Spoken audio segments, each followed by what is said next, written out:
Supreme কোর্টের নির্দেশে রাজ্য জুড়ে প্রায় 26,000 শিক্ষক ও অশিক্ষক কর্মী চাকরি চলে যাওয়ায় প্রভাব পড়েছে দক্ষিণ দিনাজপুর জেলাতেও। জেলার বালুরঘাট গার্লস হাই স্কুলের 11 জন কর্মীর চাকরি বাতিল হয়েছে, যার মধ্যে 10 জন শিক্ষিকা ও একজন অশিক্ষিকা রয়েছেন। বিষয়ভিত্তিক যেসব শিক্ষকের চাকরি গিয়েছে তাদের মধ্যে ইংরেজি, অঙ্ক, ভূগোল, অর্থনীতি, ফিলোসফি, কম্পিউটার, লিটারেচার ও সায়েন্সের শিক্ষক শিক্ষিকারা। সূত্রের খবর, বৃহস্পতিবার চাকরি বাতিলের পর শুক্রবার আর কেউ স্কুলে আসেননি বলে জানা গেছে। ফলে স্কুল কর্তৃপক্ষ চরম সমস্যায় পড়েছে। পরীক্ষার সময়কাল হওয়ায় শিক্ষক সংকটে বিপাকে পড়েছে স্কুল। পরিস্থিতি সামাল দিতে বহু স্কুলে বিএড প্রশিক্ষণার্থী গার্ড হিসেবে পরীক্ষা কেন্দ্রে দায়িত্ব পালন করছেন। এ বিষয়ে বালুরঘাট গার্লস হাই স্কুলের ভারপ্রাপ্ত প্রধান শিক্ষিকা মহুয়া চৌধুরী জানান, শিক্ষক ছাঁটাইয়ের কারণে ছাত্রছাত্রীদের পড়াশোনার সমস্যা তৈরি হয়েছে। এই মুহূর্তে পরীক্ষা চলছে, শিক্ষক না থাকায় দায়িত্ব সামলাতে আমাদের যথেষ্ট বেগ পেতে হচ্ছে। অন্যদিকে এই পরিস্থিতির জন্য বিরোধীদের দোষারোপ করে তৃণমূল ছাত্র পরিষদের জেলা সভাপতি অমরনাথ ঘোষ, এসএসসির মাধ্যমে চাকরি পাওয়া নিরীহ শিক্ষকদের মতো অবিচার করা হচ্ছে। বিরোধীদের চক্রান্তেই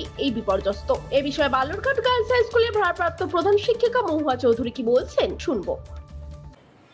ভয়াবহ পরিস্থিতি। আমার স্কুলের টিচিং 10 জন, তার মধ্যে 6 জন এইচএস সেকশন আর 4 জন নর্মাল সেকশন।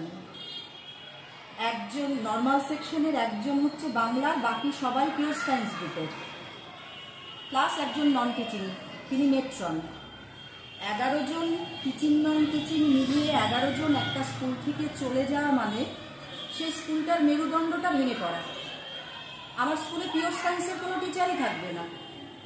এইচএস সেকশনের 6 জন টিচার না থাকলে এইচএস সেকশন আমার চলবে কি করে? আর এই সময় পরীক্ষা চলছে, ওরা আসেনি, ফলে পরীক্ষা চালাতেও তো প্রচণ্ড অসুবিধা হচ্ছে। গতকালকে ওরা ছিল, আজকে 11 জন নেই। সেই জায়গাটাতে তো পরীক্ষা আমাদেরকে খুব কষ্ট করে চালাতে হচ্ছে।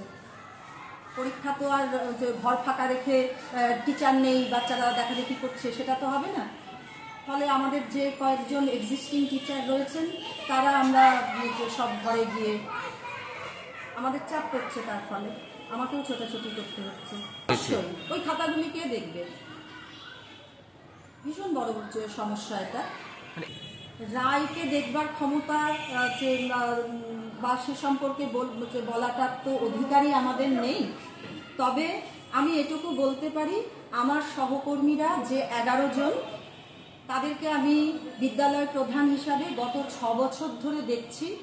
তারা সবাই কেপেবল, তারা স্কুলের জন্য সব রকমভাবে সহায়তা করেছে। তাদের যে শিক্ষাগত যোগ্যতা, তাদের ক্যাপাবিলিটি সম্পর্কে আমার কোনো ব্যক্তিগতভাবে কোনো সন্দেহ নেই। আমি তাদেরকে যোগ্যই বলবো। যদি এদেরকে আবার এদেরকে নিয়ে যদি আবার পরীক্ষা হয়, এবং কারণ এই জায়গাটা না খুব শূন্য পদ দ্রুততার সাথে পূরণ হোক, এটা যেমন চাই, এরকম যদি কিছু বেরোয় এদেরকে দিয়েই পূরণ হোক, তাহলে স্কুল বেশি লাভবান হবে। কারণ এরা ছাত্রীদের সঙ্গে একটা কেমিস্ট্রি সেটা তৈরি হয়ে গেছে। ছাত্রীদের সঙ্গে এরা বিদ্যাদান করছে, পাঠদান করছে, সেখানে তো কোনো ত্রুটি নেই। ফলে এই যে সেট আপটা ভেঙে পড়বে, এটাই আমি চাইছি না। এরাই যদি থেকে যায় কোনো নিয়ম, কোনো কিছু মানে মাধ্যমে, তাহলে সেটাই সব থেকে ভালো হয়। শূন্যপদ তো থাকলে স্কুলগুলিই চলবে না। আমার স্কুলে টিচিং নন টিচিং মিলিয়ে 11 জন, 10 জন শিক্ষিকা, একজন শিক্ষাকর্মী। কাগজে পড়লাম কোনো স্কুলে 35 জন, কোনো স্কুলে 21 জন। তাহলে সেই বিদ্যালয়গুলি কি করে চলবে? ফলে আমরা সত্যি একটা ভয়াবহ পরিস্থিতির মধ্যে পড়েছি। ওরা যেমন পড়েছে তেমনি আমরাও পড়েছি। এতগুলো পরীক্ষার খাতা কে দেখবে?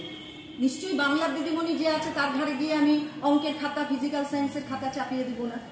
সেকশনে তো আমার তাই হচ্ছে। আমার ইকোনমিক্সের টিচার, আমার জিওগ্রাফির টিচার, এরা যারা এইচএস সেকশনে তো একজন করে সাবজেক্ট টিচার থাকে না।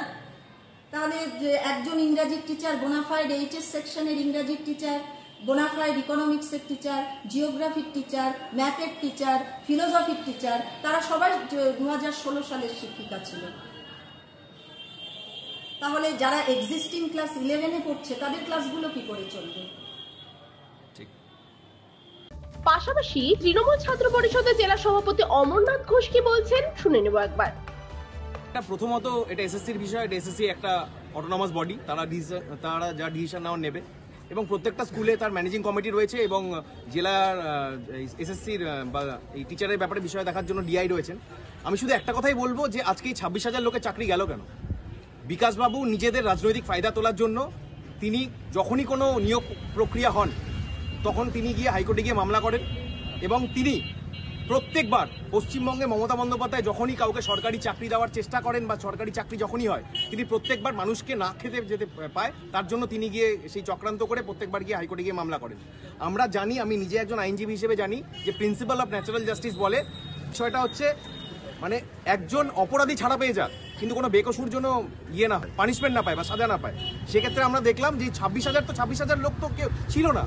আজকে আমরা দেখেছি মমতা বন্দ্যোপাধ্যায় সরকার কাউকে রেয়াত করেনি। যখন যে বিষয়ে যারা অভিযুক্ত এসছে তাদের বিরুদ্ধে যা যা দলীয় ব্যবস্থা নেওয়া নিয়েছে, প্রশাসনিক যা ব্যবস্থা নেওয়া নিয়েছে, এখানে 26,000 লোককে যে পথে ফেলে দিয়েছে এই পুরো দায়টা বিকাশ রঞ্জন ভট্টাচার্যের এবং বিজেপির কিছু কিছু নেতৃত্ব যারা এই ভোট আসলে এই ইস্যুগুলোকে তুলে ধরে। এবং আমি বিশ্বাস রাখি যে হিউম্যানিটেরিয়ান গ্রাউন্ডে প্রিন্সিপালস অফ ন্যাচারাল জাস্টিসে সুপ্রিম কোর্টে একটা রিভিউ পাওয়ারও রয়েছে। আমার মনে হয় যারা দোষী তাদেরই চাকরি যাবে। এরপর আমরা বিগত দিনে দেখেছি সুপ্রিম কোর্ট নিজের জাজমেন্ট, নিজের রুলিং নিজেরা বহুবার ওভাররুল করেছে। তো আমার মনে হয় না 26,000 লোকের চাকরি যাবে, কিছু একটা রাস্তা বেরোবে। এবং সবার শেষে মমতা বন্দ্যোপাধ্যায় তিনি আগামী দুদিনের মধ্যে সবাইকে নিয়ে দেখা করবেন, সবার সাথে দেখা করবেন। যেখানে আমাদের মানবিক মুখ্যমন্ত্রী রয়েছেন 7 তারিখে তিনি নিশ্চয়ই কোনো রাস্তা বার করবেন এ বিষয়ে।